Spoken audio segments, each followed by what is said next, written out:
nosso Senhor Jesus Cristo. Bom dia. Bom dia. Uma alegria poder estar aqui com vocês nesse glorioso encontro. Me apresentando, me chamo Anderson Luiz dos Seis. Há 15 anos, graças a Deus, dedico a minha vida ao Ministério da Pregação. Sou casado, tenho uma filhinha chamada Maria Clara, a coisa mais linda do mundo, obviamente que é a cara do pai. A minha esposa também está grávida, graças a Deus. 5 meses, ficamos sabendo nessa semana agora, que é o menininho, vai se chamar Gabriel. E é uma alegria muito grande poder estar aqui com vocês para falar de um tema tão importante como essa questão da nossa vida afetiva.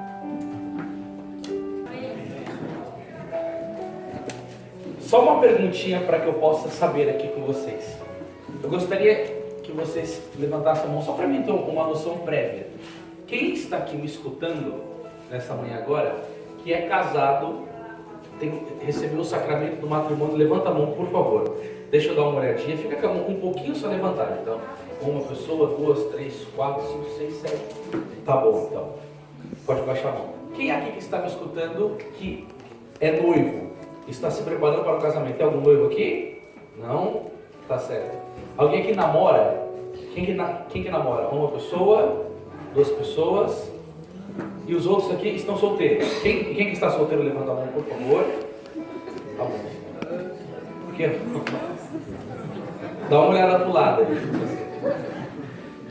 Queridos, eu gostaria que vocês procurassem escutar o que vai ser falado aqui com uma grande seriedade para a vida de vocês, porque o que nós vivemos relacionado a essa questão de namoro, noivado e casamento hoje na igreja, na nossa humanidade, tem sido um sinal de dor para muitas pessoas. Por que eu estou falando isso para vocês? Só um testemunho inicial do que eu tenho visto por aí. Eu fui uma vez pregar em Piracicaba, que é o interior de São Paulo, e no momento da minha pregação sobre Nossa Senhora, por que as pessoas gostam de ficar tanto no fundo? Gente, por que vocês não vêm aqui para frente? Vocês não acham melhor? Vocês não conseguem prestar mais atenção? Seria tão legal que a comunidade ficasse mais junto um com o outro, né? Tantos lugares vazios, pessoas separadas, longe, lá atrás. Bom, tudo bem, é a opção de vocês. E aí eu fui fazer uma pregação em Piracicaba. E aí no momento tinha uma fileira com 4 rapazes assim na frente. Eu comecei a dar um testemunho de família, posso até contar ele para vocês hoje, de uma família que eu vivenciei, um testemunho de um rompimento conjugal. E eu percebi que desses 4 rapazes que estavam na frente, 3 estavam chorando. Eram moços jovens, bonitos, né? E eu fiquei com aquilo no coração e falei, o que eu falei que levou esses 3 jovens às lágrimas? E aí depois no final nós nos conhecemos, ficamos batendo um papo, e aí eles começaram a conversar, pô, aquilo que você falou para mim na pregação me tocou muito, outro não também. Eu falei, mas por que te tocou? E aí um disse, ó, eu era um pregador da igreja, eu ainda sou, eu era casado. E em um determinado momento da minha vida, eu traí a minha esposa, ela descobriu, e a minha esposa foi embora de casa, e eu estou 3 anos sem ela, eu continuo pregando, mas sofro muito, hoje eu vivo a minha castidade, eu não namoro com nenhuma moça, mas o meu casamento foi arruinado. Aí o outro falou, o meu também, só que o meu caso é duro, a minha esposa foi embora de casa porque ela foi morar com uma outra mulher, lésbica. E o outro a mesma coisa, eu era dirigente de encontro de casais, mas entrei no conflito conjugal com a minha esposa, infelizmente traí ela descobriu e também não quer voltar comigo. Eu falei, meu Deus do céu, eram 3 pessoas que estavam inseridas dentro da igreja. Iam para a missa, estavam no grupo de oração, com alguma atividade relacionada às coisas ligadas à fé, e os 3 tiveram um fracasso na vida do casamento. E aí eu fui para Goiânia fazer uma missão, e aí depois que terminava a pregação, as pessoas vinham pedir para ter um momento de conversa, de partilha. E as mulheres que estavam falando comigo, todas estavam com o mesmo problema. Ruptura conjugal por causa de uma situação de adultério.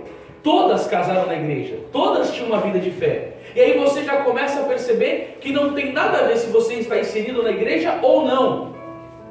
A questão não é estar inserido na igreja, a questão é entender o propósito do amor na vida. E o que eu quero que esta pregação inicial, que a gente vai trabalhar um pouco sobre a temática do namoro, isso vale para quem namora, para quem é solteiro, para quem é pai, porque também educa os filhos, porque os filhos não são educados para isso, e para a gente conhecer um pouco mais da palavra de Deus e da palavra da igreja. Então a gente quer trazer a verdade da fé, a verdade da psicologia sobre o amor e ao mesmo tempo tentarmos lutar para não permitir que o fracasso tome a nossa vida afetiva, amém? Amém. Então, está assim 1 João capítulo 4, versículo 7. Caríssimos, amemo-nos uns aos outros, porque o amor vem de Deus, e todo o que ama é nascido de Deus e conhece a Deus. Aquele que não ama, não conhece a Deus, porque Deus é amor. Nisto se manifestou o amor de Deus para conosco, em nos ter enviado ao mundo o seu Filho único para que vivamos por ele. Nisto consiste o amor, não em termos nós amado a Deus, mas em termos ele amado e enviado o seu Filho para expiar os nossos pecados. Caríssimos, se Deus assim nos amou, também nós nos devemos amar uns aos outros. Estas são para nós as palavras do Senhor. Então, a gente começa a perceber que o amor, ele é extremamente necessário para que nós possamos começar uma caminhada de união, um homem com uma mulher, para desembocar no sacramento do matrimônio. E aí quando a gente fala tanto da palavra amor, eu me sinto no direito de perguntar para alguém aqui que está escutando esta pregação nessa manhã, e eu queria que vocês me ajudassem com uma resposta, porque a gente pode ter uma interação um com os outros aqui. E a primeira pergunta que eu pergunto assim para vocês é para ver o que vocês acham. Vocês acham que para um casal de noivos se darem por completo no sacramento do matrimônio e constituírem uma família, vocês acham que é necessário o amor para que isso aconteça? Sim ou não? Sim. Eu vou perguntar de novo. Vocês acham, presta bem atenção no que eu estou falando, que um casal de noivos, um rapaz e uma moça, que querem casar e constituir uma família, que querem se entregar um para o outro, vocês acham que precisa ter um vínculo de amor recíproco um entre o outro para que isso aconteça e dê certo? Sim ou não? Sim. Aí então você que me respondeu sim, eu queria te fazer uma outra pergunta. Se você disse que é necessário, o que significa o amor? Você que acabou de afirmar que acha que é necessário o amor num vínculo de noivado para uma entrega mútua entre os noivos para constituir uma família, e vocês acham que isso é necessário. E agora eu vos pergunto, o que é o amor para vocês? O amor não é o silêncio. O amor é a união entre duas pessoas. Você vê como que nós hoje estamos passando por um problema de analfabetismo funcional, que consiste no quê? Nós falamos uma coisa que a gente nem sabe o que significa. Então é muito fácil a gente falar para uma pessoa assim, ó, eu te amo. E é o que todo mundo quer escutar antes de casar, pelo menos para ter uma segurança. Mas eu te amo significa o quê? Quando a pessoa está dizendo eu te amo, o que está dentro do coração dela? Ou é só uma repetição de palavras? Ou porque ela viu num filme de romance?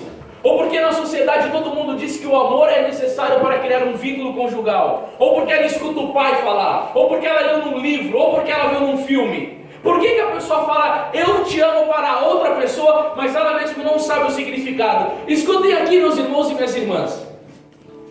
Santo Tomás de Aquino tem uma definição simples, mas extremamente cheia de significado. Ele dizia: amar é querer o bem do outro. Diga assim comigo: amar é querer o bem do outro. Então, quando uma pessoa começa a namorar, E se o amor for verdadeiro, ele quer o bem do outro. E aí onde que essa pessoa ela vai aprender noções de amor? Ela vai aprender noções de amor no seio da família e na fé. Quando a criança nasce, o amor que ela vai aprender é a reciprocidade de entrega entre os pais. Então a criança está lá, ela vai crescendo. E ela começa a perceber no comportamento dos pais a generosidade mútua. O bem-trato do papai com a mamãe, da mãe com o pai. A ajuda mútua como sacrifício do pai saindo para trabalhar, trazendo para casa o pão de cada dia, pagando as contas.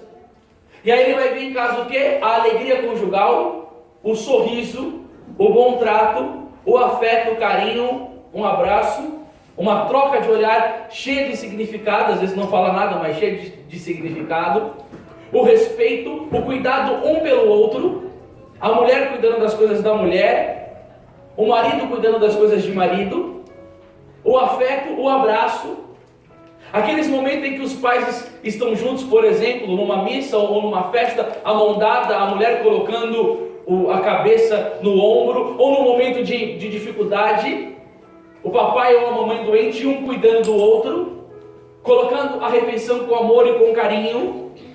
E aí o que acontece? A criança começa a olhar aquilo, e dentro da família, ela vai estar vivenciando aquilo, e ela começa a ter uma noção do que? De reciprocidade de amor, de carinho entre os pais.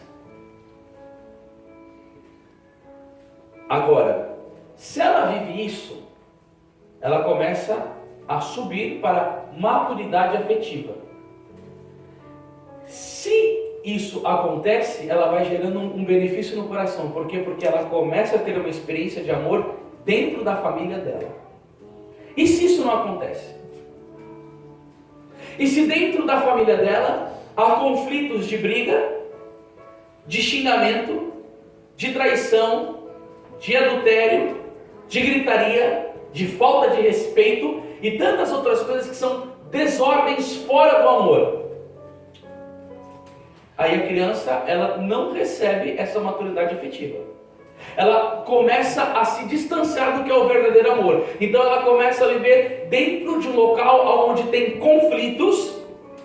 E aí inconscientemente, para aquela criança que começa a viver toda essa situação, o casamento, a união de um homem com uma mulher, o sacramento do matrimônio, já inconscientemente para ela, já não é uma coisa positiva. Por quê? Porque aquilo significa sofrimento, dor. E quando nesta família a criança ela tem a grande dor de ter uma ruptura conjugal, ou o pai ou a mãe vai embora, ou a criança vê um pai com uma amante, ou o pai alcoólatra e bate na mãe, a criança vê um pai batendo na mãe, ou a mãe é uma beberrona e fica na rua com roupa curta se prostituindo e pega a mãe traindo o pai. O que acontece? Aquela criança não vai ter tido nenhuma experiência do que é o amor verdadeiro. Ela vai simplesmente viver uma dor profunda. E quando ela for começar a namorar com um rapaz, ou o rapaz for começar a namorar com uma moça, o que vai significar o amor para aquela pessoa? O prazer sensitivo do sexo, e a pessoa ela não vai ter maturidade afetiva nenhuma. Ela vai ser o quê? Escrava daquela pessoa. Por quê? Porque aquela pessoa não é uma pessoa para quem ela vai se sacrificar ou vai se doar. Ela é um prêmio, ela é o apego da vida, porque ela não recebeu dentro de casa o verdadeiro amor. Ela é toda complexada, ela é cheia de problemas afetivos. Ela vai ser uma pessoa carente, que ela quer segurança. Então ele vai mendigar amor, ela vai mendigar amor, e a única coisa que ela vai querer na vida dela é toque, é afeto e a vida sexual. E o que acontece? Isso não suporta matrimônio. Essa pessoa ela pode estar absolutamente certa que ela vai fracassar na vida dela como casado se ela for dar esse passo. E aí? E se eu vim de uma família toda destruída, como é o caso de muitas pessoas aqui? E se eu venho de uma família que eu não vi o amor, que eu não vi a entrega, que eu vi uma ruptura conjugal, como eu vi na minha família isso. Meu pai me abandonou, eu tinha 3 anos de idade. Então, aonde era para eu crescer na maturidade, de ver essa relação de entrega do papai e da mamãe, eu não vi isso. Eu vi o meu pai abandonando a minha mãe. E quando meu pai abandonou a minha mãe, eu me senti abandonado também. Então, no momento que era para eu fazer uma experiência de segurança, porque o homem dentro de uma família, ele representa o quê? A masculinidade do homem é para quê dentro de um casamento? Ele é o provedor, ele traz a segurança, ele é o protetor. Por isso que São José é o protetor da Sagrada Família. Quando o anjo veio avisar para correr com o menino Jesus, porque Herodes queria matá-lo, ele não falou para Nossa Senhora, ele falou para quem? Ele falou para São José. Por quê? Porque o homem é o protetor da família. E naquele momento eu deveria receber o que do meu pai? A proteção e o cuidado. O que meu pai fez? Ele foi embora. Ele me abandonou. Então eu não tive características de masculinidade que formasse a minha personalidade para entender que um homem é um homem que deve se entregar e fazer sacrifício. E aonde eu fui buscar amor? Na pornografia. Muito tempo na minha idade, meu primo foi e começou a me mostrar revista pornográfica, a me mostrar filme pornográfico. E com 13 anos de idade eu perdi a minha virgindade. E o que para mim era uma mulher? Era um objeto de conquista. E o que eu mais precisava de uma moça era o quê? Ter a entrega dela para mim.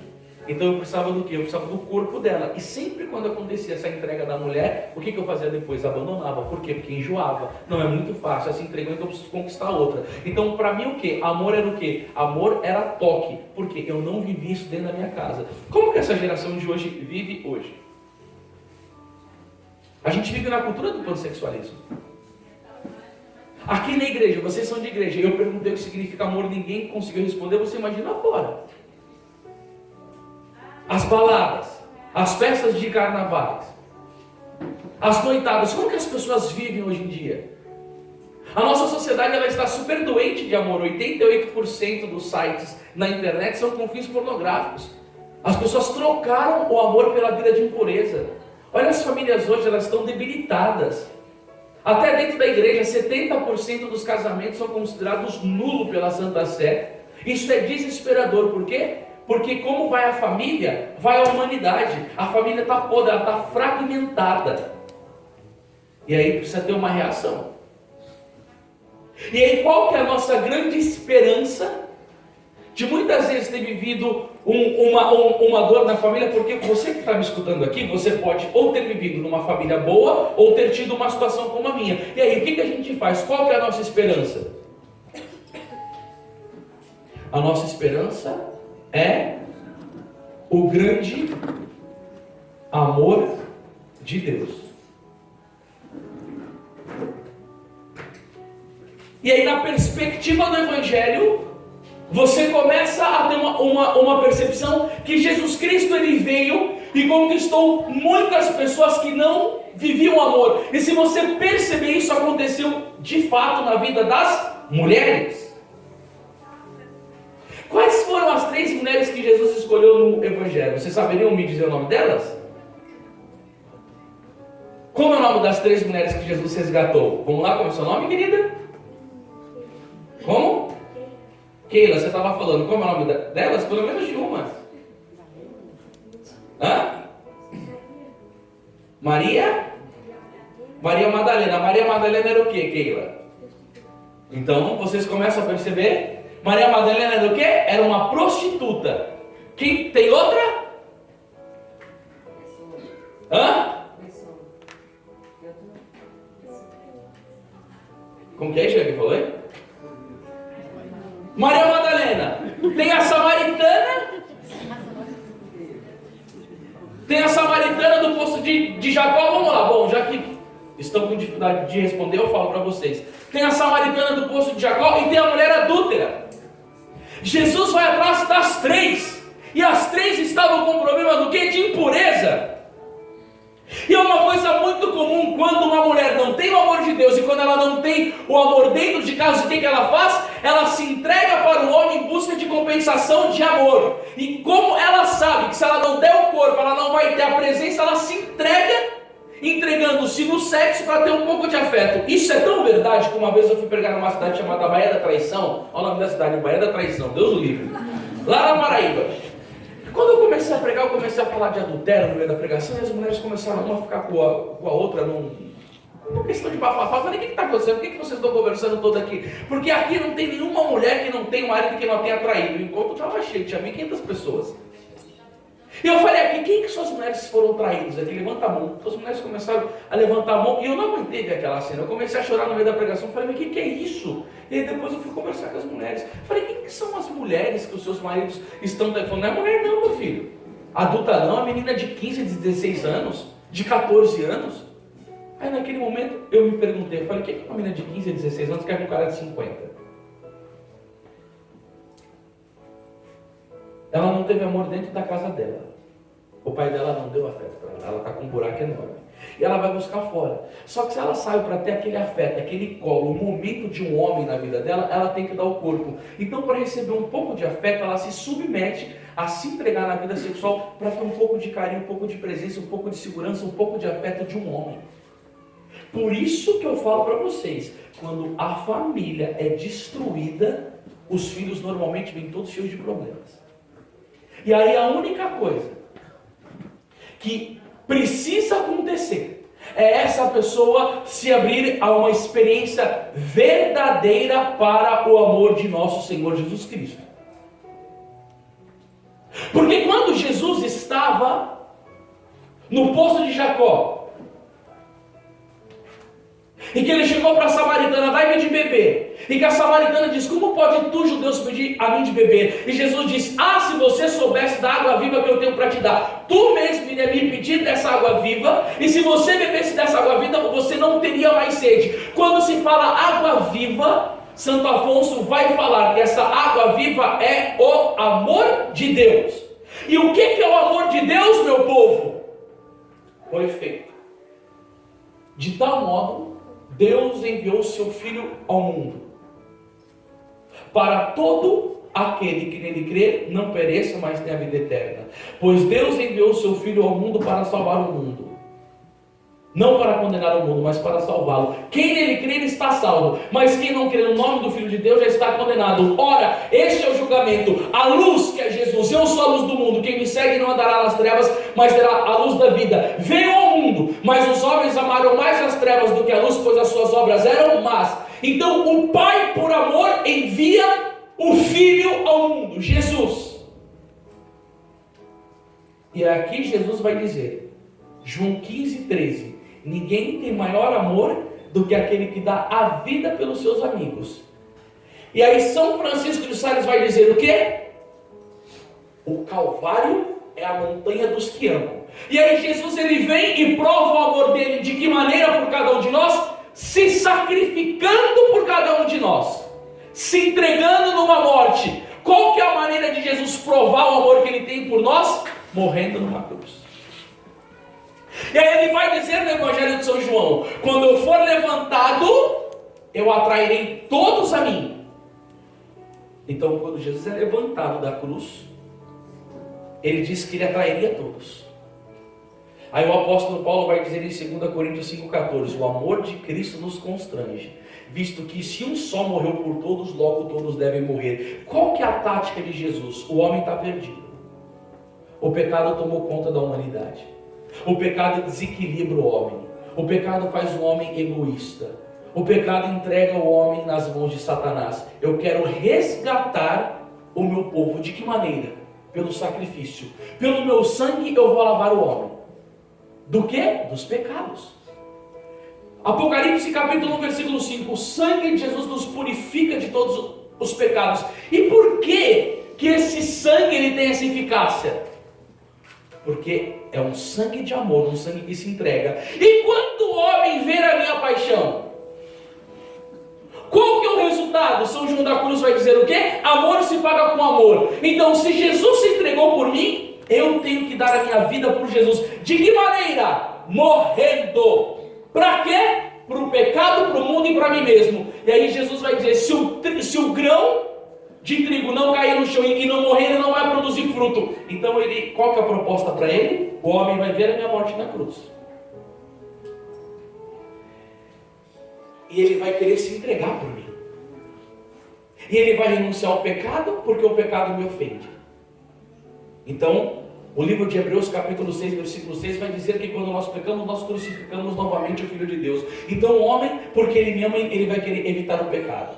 Ele vai querer seguir-me, porque eu morri por ele. E aí Jesus tem uma estratégia: aquele que quiser seguir-me, renuncie a si mesmo, tome a sua cruz e siga-me. Então o homem não vai mais ser o centro, eu vou ser o centro da vida dele. Então ele vai renunciar a si mesmo. Ele vai começar a me seguir. De que maneira que ele vai seguir-me? Carregando a sua cruz. A cruz ele vai começar a aprender a viver o amor. E ele vai começar a querer ter uma vida de amizade comigo. Como que se tem vida de amizade comigo? Através da oração e dos sacramentos. E aí através dos sacramentos o que vai acontecer? O homem vai começar a ter o seu coração preenchido pelo amor de Deus. Vocês estavam entendendo o meu raciocínio? Falem comigo, meu povo. Vocês estão fechados? Vocês estão com medo de mim? Eu fiz alguma coisa para vocês? Vocês estão com medo? Vocês não gostam de gordo, é isso? A minha barba não está recortada aqui? Pelo amor de Deus, quebra esse gelo aí, gente. É difícil ficar brigando com gente olhando assim para nós, ó. Oxi. Eu venho de tão longe aqui para doar minha vida para vocês. Eu te amo, eu quero o seu bem. A única coisa que eu quero aqui fazer aqui é o bem de vocês. Amém? Amém. E aí o que acontece? Vamos lá, vamos ver se vocês acompanham o meu pensamento. E aí vocês começam a fazer uma experiência com Deus, mesmo tendo uma vida arrebentada. Mesmo sendo como a prostituta, tendo uma vida de devassidão, cometendo aborto, tendo experiência com álcool, com homossexualidade, com droga, o amor de Deus começa a entrar dentro de você. E aí o que vai acontecer com esse amor de Deus? Apocalipse 21:5. Eis que renovo todas as coisas. Ou 2 Coríntios 5,17. Todo aquele que está em Cristo é uma nova criatura.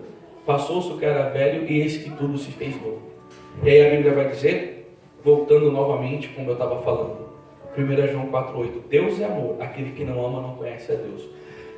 E aí, todo esse vazio que está dentro de você, porque você não teve o amor do seu pai ou da sua mãe, ou porque você se sentiu rejeitado, ou porque você foi abusado sexualmente, ou porque você teve problemas de não ter sido amado na escola, ter sido abandonado, não sei, pode ter tido um monte de problemas. E aí vai dizer Santo Tomás de Aquino que só Deus satisfaz. E aí esse amor começa a entrar dentro do seu coração e ele começa a fazer o quê? Uma restauração. Por quê? Porque Jesus é a centralidade da sua vida. Ele te preenche e você quer ser como Ele. E aí você quer começar a viver o Evangelho. Aí vai ter uma lei do Evangelho para você viver. Qual que é ela? João capítulo 13, versículo 34. Dou-vos um novo mandamento. Amai-vos uns aos outros como eu vos tenho amado. Aí o versículo 35 vai dizer o quê? Nisto reconhecerão que sois os meus discípulos, se vos amardes uns aos outros. E aí, aonde que está a grande esperança?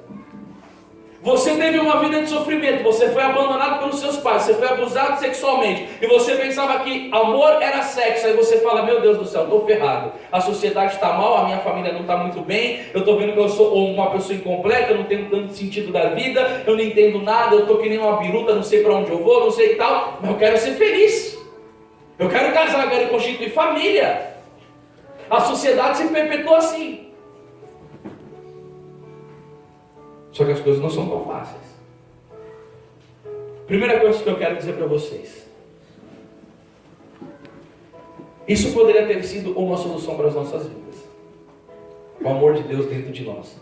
Mas sabe o que acontece? Nós somos indisciplinados para uma vida cristã. Jesus ele vem e nos chama. 1 Timóteo 1,15. Eis uma verdade absolutamente certa e merecedora de fé. Jesus Cristo veio a este mundo para salvar os pecadores, dos quais sou eu o primeiro. Aí Jesus nos chama. Só que ele nos chama, só que o chamado de Jesus ele implica em responsabilidades. Que é o quê? Vida de oração, conhecimento das Sagradas Escrituras. Gente, a gente que está todo arrebentado, a Sagrada Escritura é um manual. Salmo 116:20, o Senhor enviou a sua palavra para curá-los e livrá-los da morte. Nem só de pão e pão, mas de toda a palavra que sai da boca de Deus.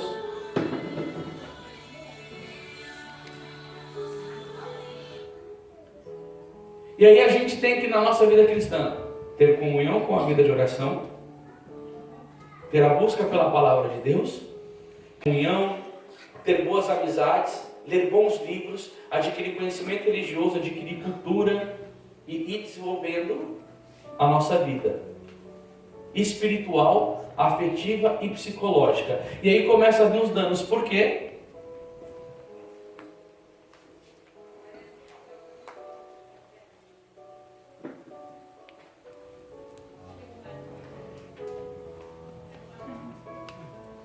Gente, evitem ficar com esses negócios de celular aí, por favor. Bota no silencioso, que isso daí atrapalha a nossa cognição. E aí vem vindo essa necessidade. E aí o Senhor vem dar grande oportunidade para nós de conhecermos verdadeiramente o seu amor. Só que Ele vai dizer: quem tem sede, venha a mim e beba. E qual que é a nossa vida cristã cotidiana? Qual que é o nosso esforço para amar verdadeiramente a Deus? Qual que é o meu desejo de crescer na virtude? Qual que é o meu desejo de ser santo? Se a santidade consiste em amar a Deus acima de todas as coisas, como vai dizer São Francisco de Sales, e esse amor divino, ele nos transforma. E aí tem uma frase mestra desta pregação, que é de Santo Tomás de Aquino, que vai dizer assim, ó: nós nos transformamos naquilo que amamos. Nós nos transformamos naquilo que amamos. E quanto mais você vai amando a Deus, Ele vai plasmando a sua natureza, Ele vai te fazendo uma pessoa bondosa, melhor, cheia de virtudes. O seu egoísmo vai sendo consumido no fogo do amor divino, todas essas coisas. E vai havendo o quê? Uma restauração de personalidade. E aí o que acontece? Você começa a ter uma maturidade para você iniciar um relacionamento. Por quê? Porque você tem um pouco mais de base do que é o amor. E aí começa a vindo o desejo na vida da pessoa de encontrar alguém. Aí você, moça, começa a perceber que dentro do seu coração, normalmente isso daí acontece no período da adolescência, mas hoje, com esse mundo tão conturbado, as menininhas novas já começam a dançar com shorts curtos, já começa a vir com uma sexualidade desenfreada desde pequenininha. Mas vamos falar mais ou menos como que é o que deve acontecer. A menina na adolescência, ela percebe que começa a vir movimentos de admiração por um rapaz. Aí ela chega na igreja, ela olha aquele menininho e fala: nossa, aquele rapaz parece interessante, é um menino bonito, educado. Aí o menino começa a ter esses desejos também. Aí ele começa a olhar as menininhas. Qual que é a coisa natural, gente? O natural deve ser admirar a pessoa pelo que ela é. Sobretudo o que? O caráter do indivíduo. Isso é maravilhoso.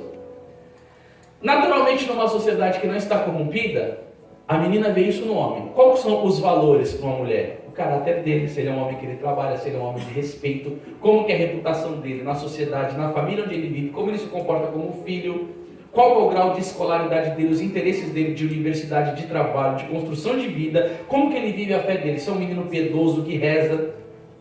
Mas hoje em dia, como que mudou isso? Jesus amado, está desmontado. Aí o menino vai e olha a moça. Como que deveria ser o olhar dele para uma moça? Qual é o comportamento dela? O que ela ama?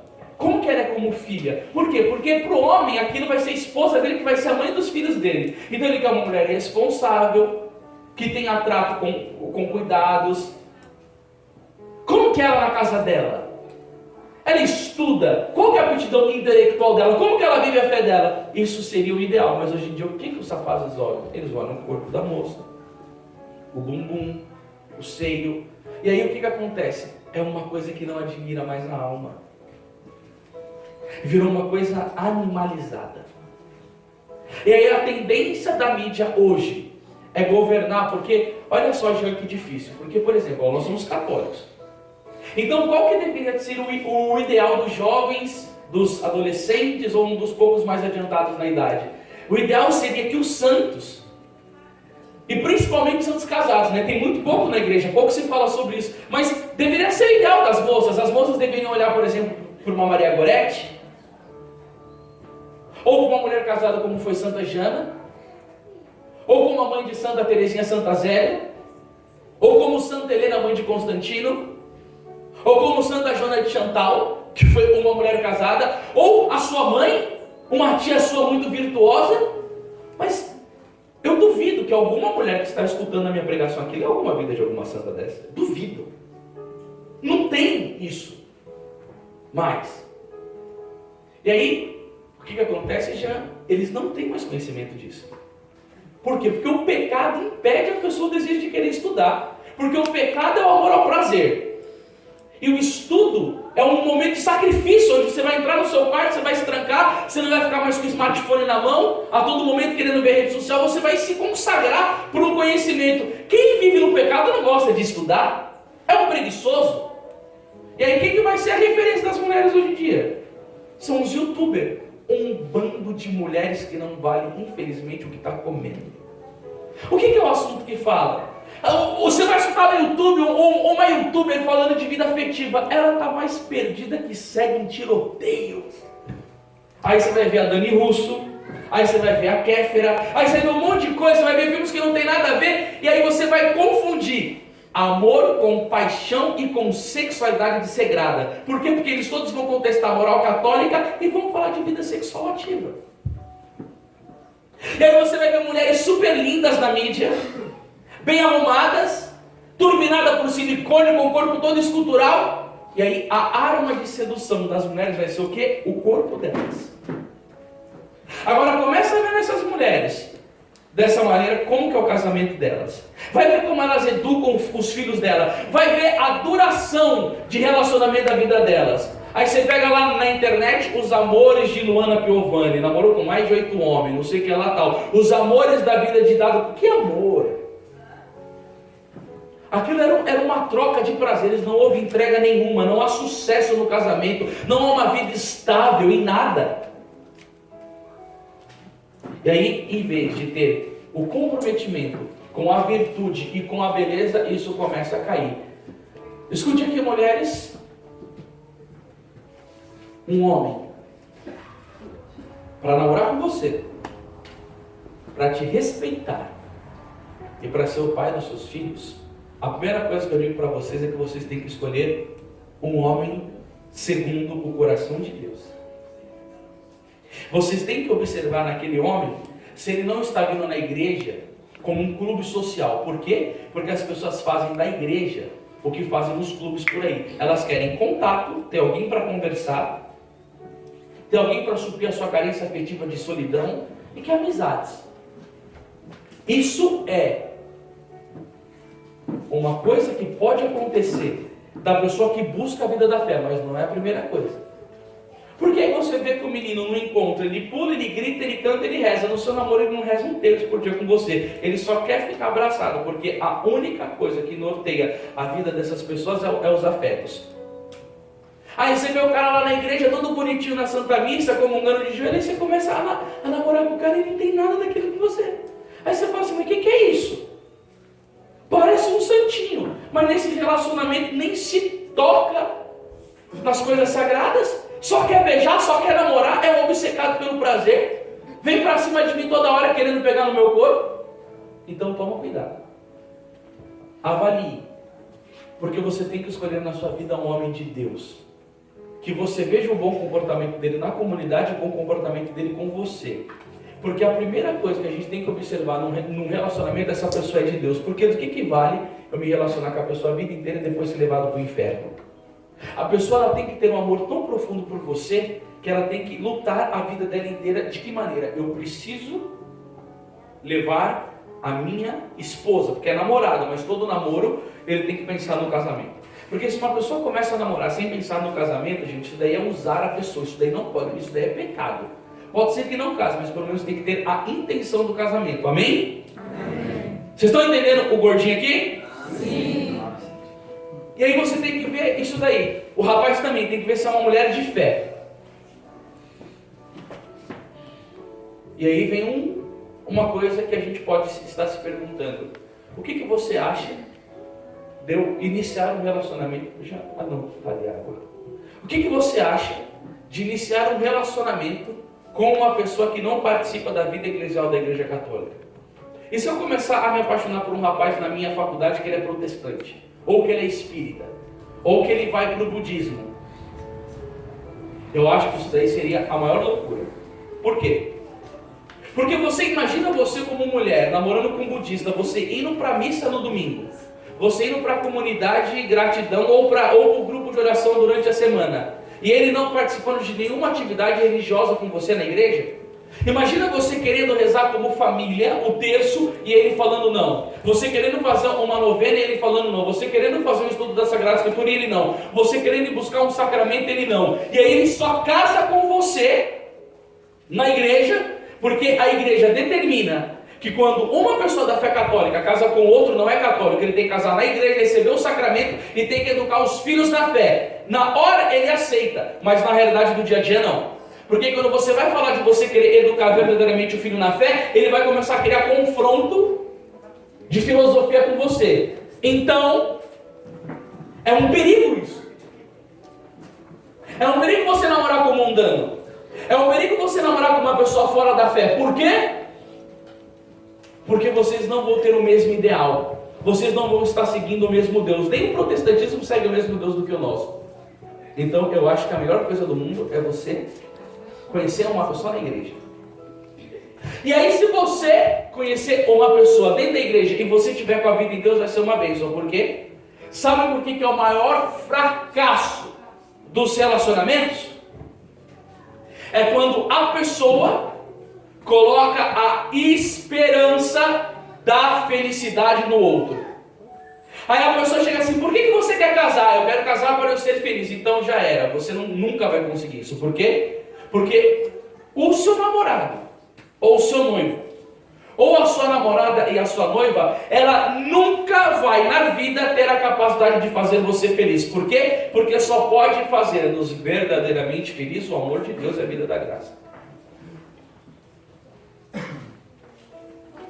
Santo Agostinho vai dizer: criaste-nos para vós, e o nosso coração inquieto está enquanto não estiver em vós. Escute uma coisa que o missionário está dizendo aqui para vocês. Não espere do outro felicidade. É Deus, é nosso Senhor Jesus Cristo que completa o teu ser. O padre Paulo Ricardo, ele diz uma frase que eu achei muito bonita: um homem e outra mulher, eles se unem para ajudar o outro a viver de maneira boa a sua solidão. Entendeu? Você casa com uma pessoa, e na medida que você está cheio do amor de Deus, e ela está cheia do amor de Deus, ela pode comunicar a você a caridade e a bondade. E se ela estiver cheia do amor de Deus, porque se não tiver, você vai conviver com uma pessoa egoísta que só pensa em si, e aí você vai ver o que é frustração na vida dois. E aí o que acontece? Se você não está cheio do amor, você vai esperar que aquela pessoa seja o seu tudo. Você vai apostar todas as suas fichas nele ou nela. E aí por isso que você vai ver diversas notícias na televisão de que a moça deixou o cara, ele matou a moça porque ele não queria que ela fosse feliz com ninguém, depois ele tirou uma bala na cabeça. Por quê? Porque o centro da vida daquele rapaz era aquela moça. E quando ela o abandonou, ele perdeu o centro da vida. Ele não teve a capacidade de suportar ela seguindo com outra pessoa. O que ele fez? Ele matou a moça e se suicidou. Por quê? Porque ela era o tudo da vida dele. Por isso que você vê pessoas quando terminam um relacionamento de namoro ou de noivado, entra numa depressão e que às vezes demora anos para sair. Por quê? Porque aquela pessoa era o tudo da vida dele ou dela. E o tudo da nossa vida não deve ser isso. O tudo da nossa vida deve ser o amor de Deus. E aí, meu irmão, você vai começar a perceber que muita falta de maturidade acontece na vida afetiva por causa disso. Porque eu vou com o coração todo arrebentado. Às vezes participei de um sofrimento na minha vida familiar. Às vezes tive experiências sexuais e me tornei uma pessoa egoísta e centralizada no prazer. Se eu não tiver o amor de Deus, eu vou ser um frustrado. Porque aí a gente vai confundir paixão com amor. A paixão, os psicólogos, Gary Chapman vai dizer que ela dura 3 anos. É aquele negócio. Você está no início do relacionamento, recebe uma mensagem no WhatsApp da menina, não consegue mais dormir a noite inteira. Terminou a conversa no WhatsApp, recebeu um beijinho de coração, uma semana sem fome. Ai, recebi um beijinho de coração. Aí chega perto da pessoa, soa, perde o apetite. Aí todo mundo percebe que você está no mundo da lua. Por quê? Porque você anda assim, ó. Quem já se apaixonou aqui alguma vez? Levanta a mão. Ninguém se apaixonou aqui? Que dó de botar. Sério? Não acredito nisso. Ai. Sério? Gente, a paixão ainda é engraçada. Ela tira a gente da órbita. É a paixão que leva as pessoas a ficarem loucas, se casarem em 2 meses. Eu conheço uma amiga minha desvairada, louca para ter um homem. Ficava caçando que nem louca. Se encheu de silicone, fez cirurgia pra cá, remendou o nariz, remendou a boca, colocou o peito, um monte de coisa. Aí encontrou um cara, 2 meses casou, 3 meses depois separou. A paixão louca, eu preciso, é você pra minha vida. Aí a pessoa, no momento que ela tá na paixão, ela não raciocina. Por quê? Porque a paixão, ela toma conta da inteligência. E se a pessoa não for uma pessoa de reflexão, ela se dana. Naquele momento, a coisa mais certa para ela é o homem da minha vida. Isso daí eu não tenho dúvida, é a pessoa que eu conheci, foi Deus que me preparou. Não, eu estava rezando, Jesus tocou no meu coração que era. Período da paixão, todo mundo sai meio que da órbita. Só que uma pessoa inteligente, ela conhece sobre isso e ela o quê? Regula os seus afetos, ela fica esperta, calma lá, você está meio alto agora, você está muito mais calma. Paixão é uma coisa, amor é outra. Paixão você tem sensações gostosas. O amor é sacrifício por aquele que se ama. Aí o que vocês vão fazer? O namoro é o tempo do quê? Do conhecimento. Deixa eu ver quanto tempo eu estou falando aqui de novo. Aí você vai começar a conhecer uma pessoa. E nesse tempo de conhecimento vai ser o tempo que você vai decidir se você quer essa pessoa para a sua vida. Por isso que é bonito o namoro. É para esse tempo de você conhecer a pessoa amada. E aí, nesse período, você vai começar a querer viver uma experiência de amor. E o que vai atrapalhar a sua experiência de amor? O pecado contra a castidade. Porque quem ama espera. E aí o que acontece? Você começa a namorar com a pessoa e ela vai querer partir para a relação sexual. Por que ela vai partir para a relação sexual? Porque se deu meios para fazer isso. E se a igreja ensina que o namoro é o tempo de conhecimento, o noivado é o tempo do compromisso, o casamento é o tempo da consumação, a igreja propõe o quê? A castidade. Por quê? Porque se vocês não forem até o fim e não forem até o casamento, a menina não vai sair estragada. Tipo assim, eu fui usada. E é comprovado, com pesquisas de maneira psicológica, que toda mulher que se entrega para o rapaz perde o interesse mais rápido por ela. Isso é comprovado. Gente, infelizmente eu tenho que dar um pedaço do meu testemunho aqui. E eu vivi muito isso na minha vida. Antes de eu conhecer a Cristo, eu fui um homem muito devasso. E me dói o coração falar disso porque eu só procurava isso na minha vida. Pornografia, e quando ia para os bailes, e quando conhecia as garotas. E aí, vem a questão do que? Do engano. Os homens, eles conseguem, principalmente o canalha, ele consegue seu Dom Juan, que ele faz o quê? Ele é ótimo para a conquista, mas ele não sabe manter a conquista. Então o rapaz é todo cortês, educado, fala bonito, é educado com a menina. Eu não sei como que alguns agem, mas eu era cheio de graça, queria mandar caixa de bombom, queria mandar flores, escrevia bilhetinho, era cheio de graça. Aí começava a namorar. Aí procurava a menina para ter a relação sexual. Se a menina negava, qual que era a fala? Pô, mas a gente se ama. Oi? Qual que era o argumento? Pô, mas a gente se ama. Eu quero me entregar para você. E aí a menina, ela não tem posicionamento, não tem força, talvez não tenha uma fé firme, não foi... 7, rapidamente. E aí a gente está na igreja. E aí a igreja vai nos ensinar meios para isso. Aí o jovem, não, beleza, vamos lá, participamos do encontro, queremos namorar a castidade, por quê? Porque eu quero te amar, eu quero te respeitar, eu estou interessado na sua alma, então eu quero conversar com você, eu quero conhecer a sua família, eu quero ir para encontro de igreja, eu quero dar passeios em lugares que não vai proporcionar queda. Aí tudo bem, beleza, a gente faz proposta. E aí que vem a hora mais difícil agora disso que eu vou falar para vocês. Se vocês quiserem se respeitar uns aos outros, vocês vão ter que usar os meios. E aí que vem a hora da maior prova, que é esta.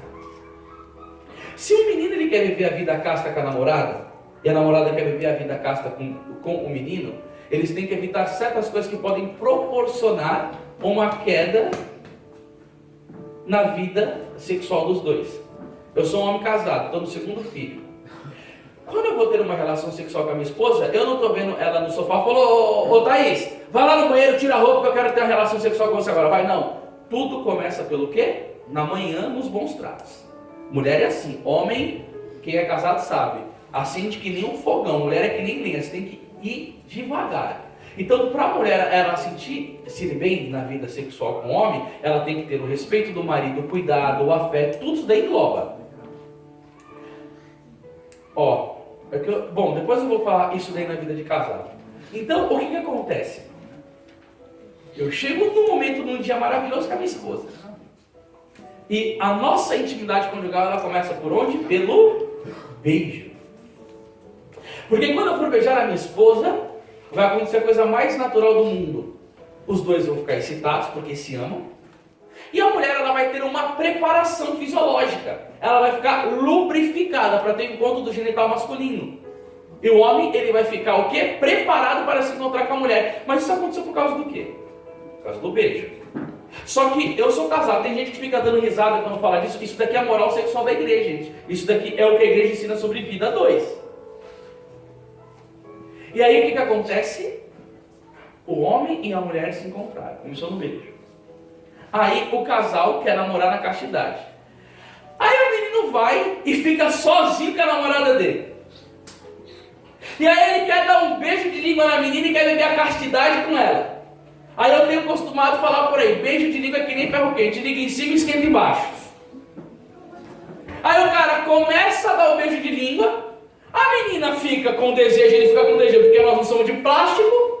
Aí depois o cara fala assim, foi muito difícil, porque o diabo se levantou, mas é porque a carne é fraca. Não, o problema não é que o diabo se levantou, o problema não é que é muito difícil, o problema não é que a carne, não é nada disso. São Bernardo de Claraval vai dizer assim, é mais fácil você ressuscitar um morto do que estar na ocasião do pecado e não cair. Namorado não é para ficar dentro do quarto sozinho. Namorado não é para ficar dando esses beijos escandalosos. É aí que vem uma coisa boa para perguntar para vocês. Um filósofo dizia, quando você estiver olhando para sua namorada, para sua noiva, pergunta-se se você tem a capacidade daqui 50 anos manter um bom diálogo com ela. Porque a maior enganação de Satanás na cabeça do jovem é que ele vai casar e ele vai ficar tendo vida sexual todo dia. Ledo engano. Ledo engano. Sabe por quê? A minha esposa está grávida. E ela teve descolamento de placenta. Eu estou 5 meses sem ter relação sexual com ela. E a gente cresceu muito no amor. Por quê? Porque nós conseguimos passar uma madrugada inteira conversando. Quando eu vou com uma viagem com a minha esposa, quando eu estou junto com ela, não falta assunto. Quando você fica com o seu namorado, vocês só se beijam, vocês podem ver depois, vocês não conseguem conversar. Vocês conversam mais pelo WhatsApp do que quando vocês estão ali. Agora, vocês acham que vocês vão suportar uma vida conjugal com uma pessoa que você não tem atrativo para conversar bem com ela? Com uma pessoa que você não admira, que não tem um papo bom? Por que o cara só vai ficar procurando o seu corpo? Porque ele é um boçal, ele é um idiota, ele é um cretino. Esse menino não presta pra nada, ele não tem conteúdo. Ele não sabe conversar com você, filha. Ele não tem um assunto que te agrade. Mulher gosta de homem inteligente, mulher não gosta de homem burro, não. Esse homem que você está namorando, ele vai ter que ser o provedor da sua casa. E aí a igreja católica ensina que você tem que estar aberto à vida. Como que esse cara vai colocar dinheiro dentro da sua casa? Que tipo de fralda que ele vai dar para o seu filho? Que tipo de comida que ele vai dar para você? Aí você vai conversar com um cara que é o bom do Don Juan. Para te encontrar, ele passa um perfume, compra uma roupa bacana, mas isso daqui é o início da relação. Depois ele vira um crápula, ele vai te pegar, ele vai querer te abandonar. E o pior, quando você estiver casado e tiver com problema, ele vai querer pegar a sua prima.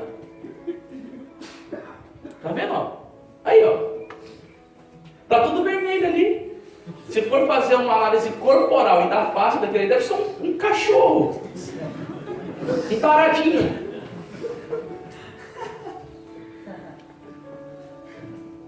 E aí, sabe qual é o problema? Quando a vida de namoro, ela só se torna isso, não tem espaço para o diálogo. Não tem espaço para crescer em admiração. E aí vocês, mulheres, é o momento da sua força. Por quê? Porque você que vai mandar no cara. Se você abrevia, ele vai vir para cima de você. Agora, se você me pôr respeito e você falar assim, ó, eu sou uma mulher de Deus, o meu corpo é templo do Espírito Santo, e se você quiser me ter no altar, seja homem o suficiente para renunciar essa sua taradice até o casamento.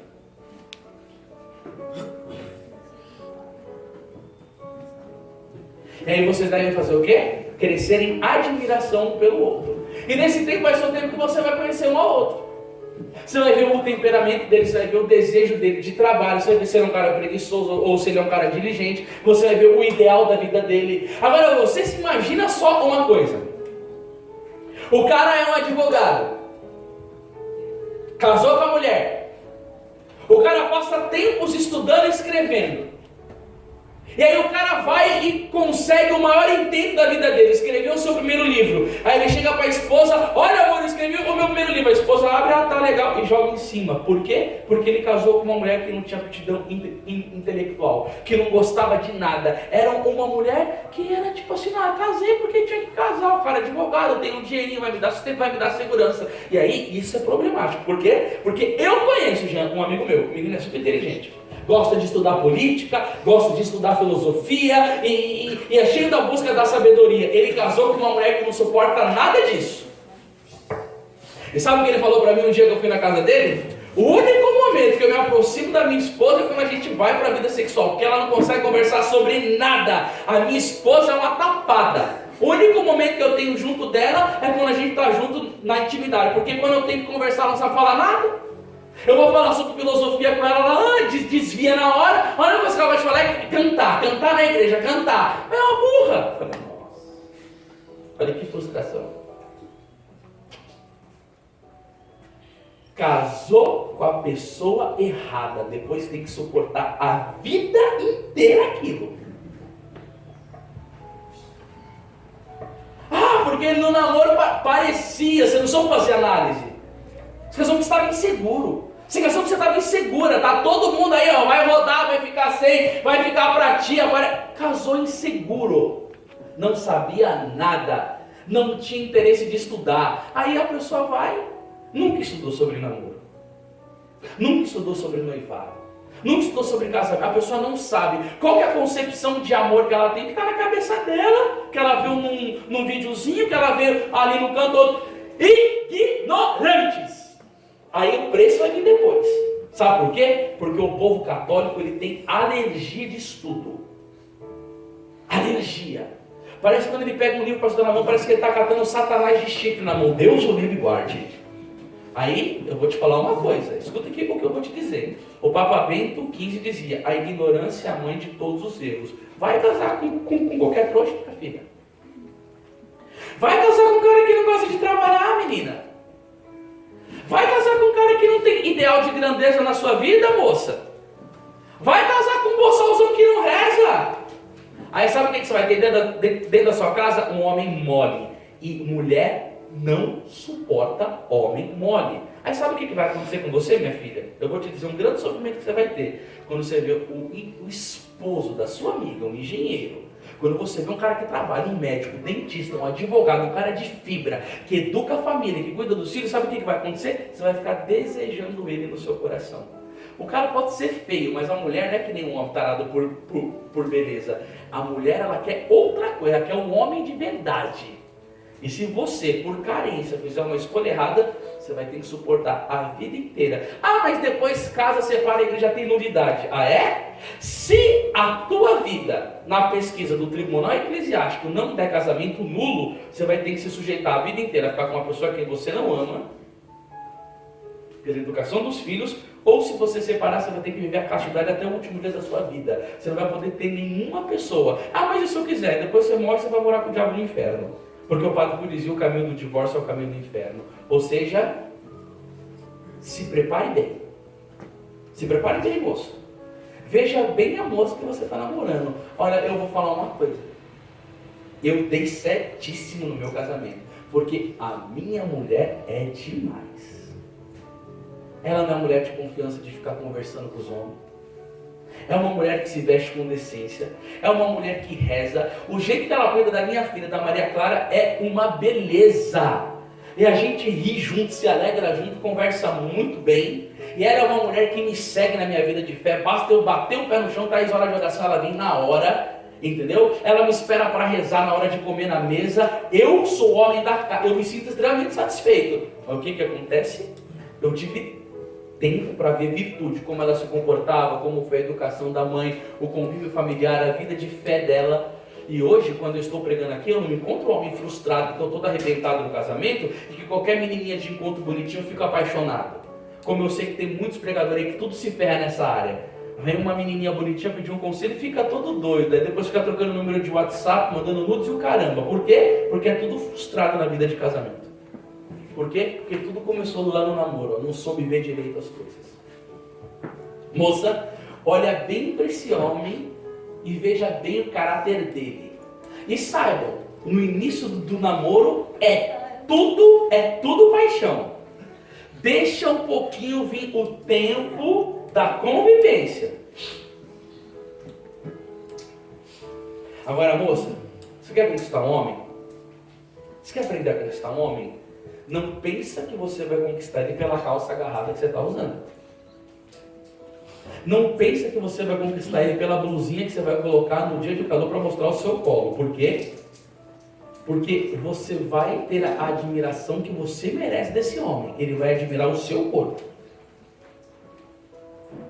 Sabe o que você tem que mostrar para o homem? Que você é uma mulher responsável. Que você é uma boa filha. Que você é uma boa mulher na sociedade. Que você é uma boa católica. Que você reza o seu terço, o seu rosário todos os dias. Que você tem uma frequência na paróquia. Que você é uma mulher sábia.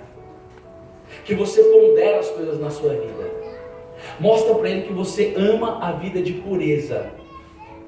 Por quê? Porque ele vai falar assim, uma que nem essa não se encontra em qualquer canto. Aprenda a ter o amor verdadeiro. Tem uma história que é muito bonita de uma moça que ela estava noiva de um rapaz e estava numa época da guerra. Ah, esse tipo de amor. A gente, para encontrar ele hoje, tem que rodar. E o cara foi para o fronte da guerra. Eles estavam noivos, estavam se preparando para casar. Quando ele foi para a guerra, graças a Deus ele sobreviveu. E voltou.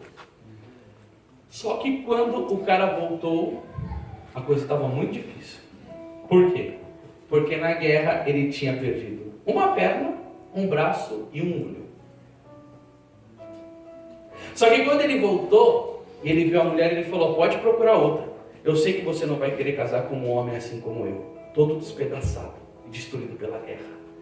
Ela falou, não, meu bem, um noivo meu foi para a guerra. E agora que você voltou, eu tenho um herói do meu lado. Eu não vou casar somente com um homem, eu vou casar com um herói, com um guerreiro. O meu marido é um guerreiro. A mulher suportou ele sem uma perna, sem um olho, sem um braço, porque ela enxergou uma grandeza absoluta de um homem forte nele. Isso é um amor verdadeiro. Por isso que quando casa, você promete fidelidade na saúde e na doença, na alegria e na tristeza. Porque sabe muito bem que as pessoas são egoístas. E aí a esposa fica com algum problema, ou o esposo fica com algum problema, vai fazer o quê? Vai para o abandono?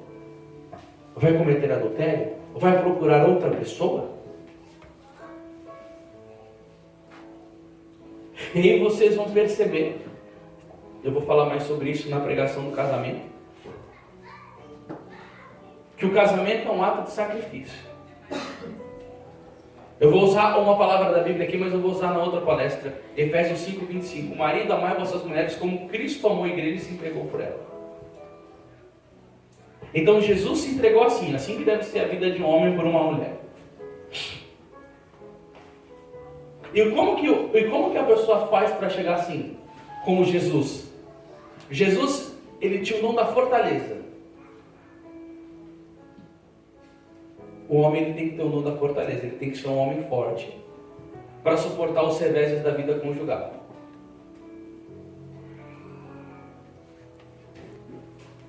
Eu vou te ensinar o que faz um homem forte.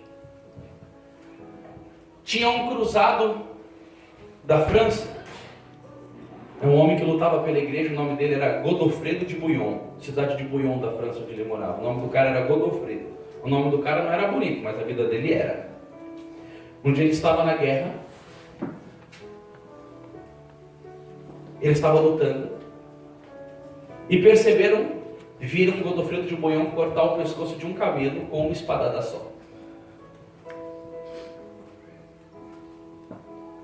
E quando Godofredo de Bouillon cortou aquele pescoço daquele camelo com uma espadada só, foram perguntar para ele: Godofredo, da onde você tirou tanta força assim, que você foi capaz de cortar o pescoço de um camelo com uma espadada só?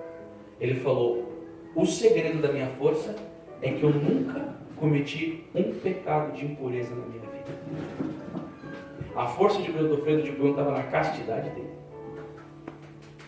Por que você acha que hoje em dia a propaganda da imoralidade está em voga cada vez mais?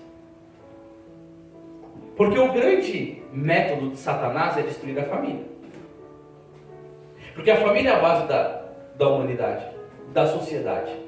Então, por exemplo, você vê lá um padre na igreja pedófilo, você vê um padre homossexual, um padre que só pensa em dinheiro. Ele não foi corrompido somente no seminário, ele não teve estrutura familiar.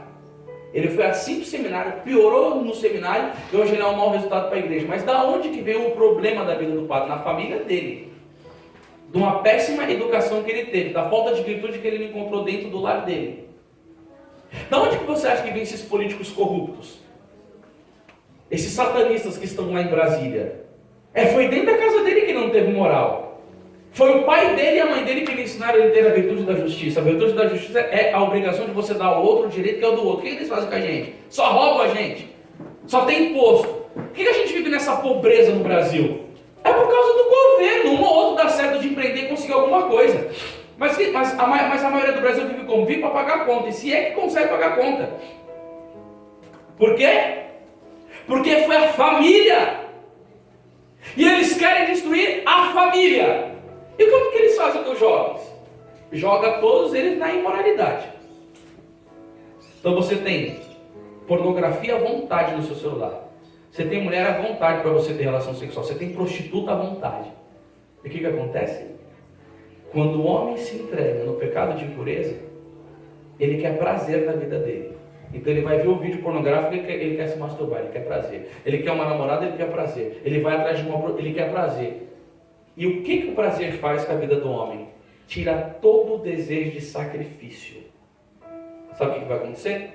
Quando a sua esposa estiver menstruada e naqueles dias mal, você vai quase matar ela. Por quê? Porque você não aprendeu a se dominar. Você não se tornou uma pessoa forte. Então quando ela vem para cima de você, ou como a minha esposa, que quando ficou grávida da Maria Clara, o espírito do Bruce Lee veio sobre a vida dela. Tinha dia que ela vinha com os dois braços, que ela ficou assim, desordenada. O hormônio da minha esposa, na primeira gravidez, quase ficou louca. Tinha dia que era o Bruce Lee que estava com ela, tinha dia que era o Chuck Norris. Eu falava: Jesus amado, o que eu preciso ter ali naquele momento? Controle total.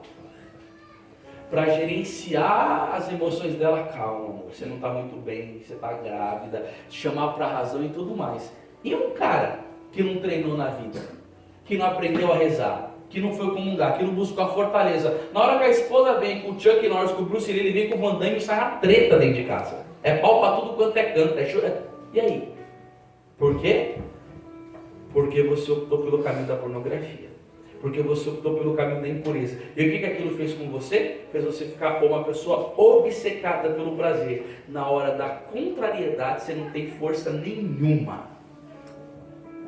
E aí, quando o seu casamento estiver mal, sabe o que vai acontecer? A primeira mulher bonita e sensual no seu trabalho que mexer com você, você leva ela para um motel. Porque você não aprendeu a ser forte. E a fortaleza você usa justamente no momento da contrariedade. E o que o mundo faz com você? E o que o diabo faz com você, rapaz? Ele quer fazer de você um ser pornográfico. Aonde você vai é impureza, na faculdade é impureza, na roda dos amigos é impureza. E se eu pegar o histórico do seu celular, se você não apaga, você sabe muito bem no que eu vou encontrar aí.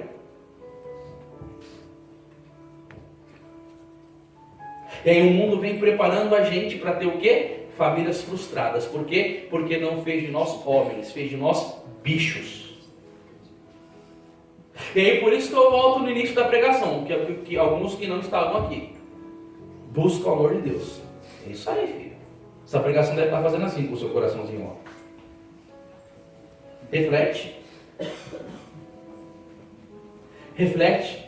Reflete no amor de nosso Senhor Jesus Cristo. Reflete na vida da graça e na oportunidade que nós estamos tendo de estar vivendo numa sociedade cujo Satanás é o Senhor e Jesus nos chamando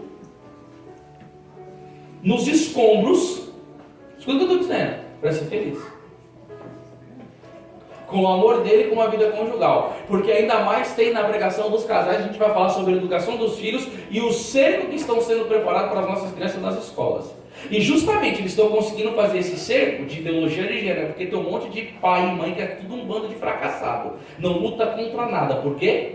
Porque é um bando de obcecado por prazer. Por quê? Porque ele estuda sobre isso, porque ele estuda sobre moral, porque ele estuda sobre educação. É um bando de pai e mãe tudo boçal, que perderam o ideal da santidade e da luta pela família. Então eu digo para vocês: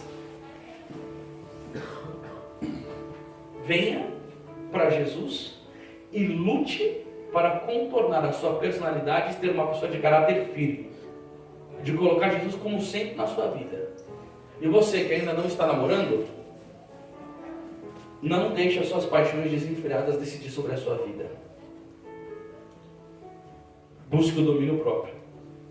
E busque a virtude da prudência. Quando você for rezar, fala assim: Senhor, me dá a virtude da prudência, e procura alguma coisa na internet ou algum vídeo sobre a prudência. Por quê? Porque a virtude da prudência é a virtude que nos ensina a decidir.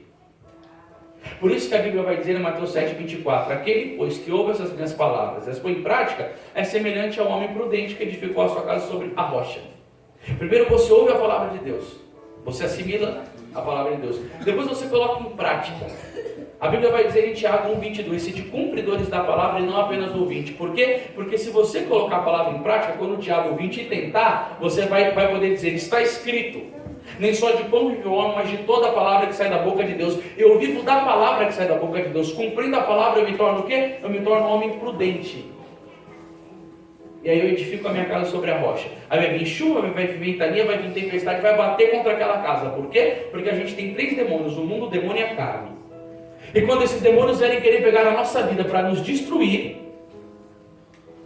porque Gálatas capítulo 6, verso 7 vai dizer: de Deus não se zomba, de Deus não se brinca, aquilo que o homem plantar, ele vai colher. Toda a minha decisão, eu vou ter uma reflexão: se eu fazer isso, eu vou colher isso. Por isso que a prudência nos ensina a tomar decisão. Em cada ato da minha vida é uma decisão que eu vou fazer. Qual vai ser o fruto dessa decisão na minha vida? Se eu fazer isso, eu vou colher isso. Aí a prudência, ela começa a te ensinar a decidir, baseado na sua experiência de vida, no Evangelho, na doutrina da igreja e na experiência que você viu de outras pessoas. E aí que você vai estar preparado. Sabe para quê? Para começar a ter um namoro. Porque no namoro você vai ser extremamente prudente. Você não vai deixar os sentidos te governarem. Você vai deixar a inteligência te governar. Por quê? Porque a ordem divina da alma é inteligência, vontade e sensibilidade. A tua inteligência coordena a tua vontade, os teus atos. E os teus atos governam a tua sensibilidade, são as paixões. Aí você vai ter domínio sobre, aí você vai decidir: eu vou fazer isso da minha vida. É por isso que tem um tempo do namoro. Por quê? Porque namoro é tempo de escolha, de conhecimento, desculpa. E aí depois você vai ver o que você escolhe para a sua vida. Por quê? Porque casamento é uma viagem sem volta. Baixe um pouco a sua cabeça e pense um pouco na sua vida afetiva. Quem que é você hoje? Você que é pai, é mãe, já está casado, eu gostaria que você pensasse como você tem preparado os seus filhos para essa vida de fé. Mas você que é solteiro, o que te tocou nessa pregação que foi falada até agora? Você que é homem, como você tem se sentido como homem? Você se sente um homem responsável? Você se sente um homem que ama a Deus? Quando você olha para a sua vida, rapaz, que escutou tudo isso e que é solteiro ou que namora, você se imagina um pai de família acordando cedo, trabalhando, trocando a fralda do seu filho, ajudando a sua esposa, superando momentos de conflito, lutando para estabelecer a santidade no seu lar? Você se sente um homem responsável para ser um homem de uma mulher só? De se entregar em sacrifício? Como você está aqui, que é mulher, que tem uma vocação linda de gerar vida. Como você se sente hoje, mulher? Você é uma mulher segura? Você é uma mulher inteligente? O que você tem para fazer um homem te admirar? Você imagina que você vai estar morando dentro da casa com seu marido, o que ele vai gostar em você? Você é uma mulher organizada, ordeira? Você sabe dar bons conselhos? Você é uma mulher que sabe impulsionar um homem para a luta, para a santidade? Você enxerga em você potencial de educar filhos, de se sacrificar? Você enxerga que dentro de você há uma chama do amor divino e que você é uma mulher com o ideal de ter uma família numerosa e receber de Deus os filhos que Ele vai te dar? Você sente que você é uma mulher capaz de abnegação, de sacrifício, e se viver um momento difícil na sua casa, você come arroz, feijão com ovo? Você tem essa capacidade? Você sente que dentro do seu coração há uma força de amor para você amar, admirar o seu marido e caminhar junto com ele para a eternidade? Ou você sente que você é uma pessoa fraca, sem personalidade, insegura, que não está rezando muito, que tem uma vida cristã afastada do ideal, que tem vivido um catolicismo de preguiça, que fica o dia inteiro na internet, nas redes sociais? Aí você olha e você tenta imaginar quem é você daqui a alguns anos. Aí se eu perguntar para você qual é o seu sonho, você não consegue falar porque você perdeu o ideal. Aí você começa a fazer um exame de consciência na sua vida. Você está andando com más companhias, deixou um pecado te pegar, está usando pornografia, usando roupas indecentes. Você, rapaz, é malicioso, você só pensa em prazeres. Deixa Deus te restaurar. Se você quiser manter um relacionamento e ter um glorioso encontro, glorioso da graça de Deus, se prepara para isso. Tenha uma conversão verdadeira, se entregue a Jesus de fato, se esforce para viver uma vida cristã. Se esforce para amar a Deus com força. Se esforce para ser uma pessoa generosa. Se esforce para ter o dom da bondade no coração. Um coração de fogo que ama. E se você não viveu isso na sua família, se você não tem uma referência de família, busque a Jesus. Pede para Deus restaurar a sua vida. Senhor Jesus, eu te peço que a gota do seu sangue precioso venha nos restaurando, Senhor. Enquanto eu peço por você, eu gostaria que você pedisse também por você. Pode ser no silêncio do seu coração. Fala com Jesus sinceramente: Senhor, olha, essa pregação me mexeu comigo nesse ponto, naquele ponto, eu quero mudar, Senhor. Eu quero poder ter uma família, eu acho bonito ter família, Jesus, mas é muito mais sério do que eu imagino. Então, Senhor, muda a minha mentalidade, Senhor, me mostra qual é o sentido disso. Senhor, cura a minha vida, Senhor. Eu vim de uma família meio conturbada, Senhor. Eu sou uma moça que, quando o Anderson foi falando, eu tenho um desejo de me entregar para os homens mesmo. Eu estou carente, eu estou procurando um namorado, casamento, eu estou inseguro, eu tenho medo de não conseguir. E às vezes eu me sinto feia, às vezes eu me sinto inseguro, eu procuro atrativos para estar chamando a atenção dos homens. Senhor, não permita que eu seja assim, não. Me dê a força sua, Maria, mulher forte, de ser uma mulher de personalidade marcante. Eu quero que os homens me admirem por o meu caráter, mas eu fui tão ferido, eu não tive muitas vezes o amor do meu próprio pai na minha casa. Eu não sei o que é um abraço de verdade, eu não sei o que é um cuidado. Mas Jesus, me restaura. Esses vazios que há dentro da minha história, da minha vida, do meu coração, preenche com a sua graça. Senhor Jesus, eu sou um homem tão promíscuo, Senhor, eu vejo tanta pornografia, eu não consigo olhar para uma mulher com os olhos de pureza, Senhor. Qualquer menina que passa, eu quero olhar para o bumbum dela, para o seio dela. Senhor, eu me tornei um homem que eu não estou valendo nada, Senhor, e eu fui ensinado assim, a minha geração me ensinou assim, os meus amigos me ensinaram assim, Senhor, mas eu percebi que isso daí não vai dar certo não, Jesus. Eu estou sem condições, Senhor, de ter uma família, Jesus. Eu estou querendo casar, eu estou querendo namorar, eu estou querendo ser pai de família, mas parece que eu não estou naquele posicionamento de analisar a história, de saber se eu tenho condições para isso, Senhor. Eu não tenho aptidão para o trabalho, eu nunca pensei em fazer um estudo, Senhor. Eu descobri que eu sou um preguiçoso, e que está me fazendo um homem preguiçoso é o pecado da pornografia, Senhor. Eu sou uma pessoa que só busca o prazer. Eu quero fugir disso, Jesus. Eu quero buscar o amor. Eu quero buscar a comunhão contigo, Jesus. Restaura a minha vida, Senhor. Eu sei que o Senhor pode fazer isso, Jesus. A tua graça, Senhor. Eu quero ser um homem de Deus. Eu quero ser uma mulher de Deus, Senhor. Eu quero constituir uma família bonita. Me toque,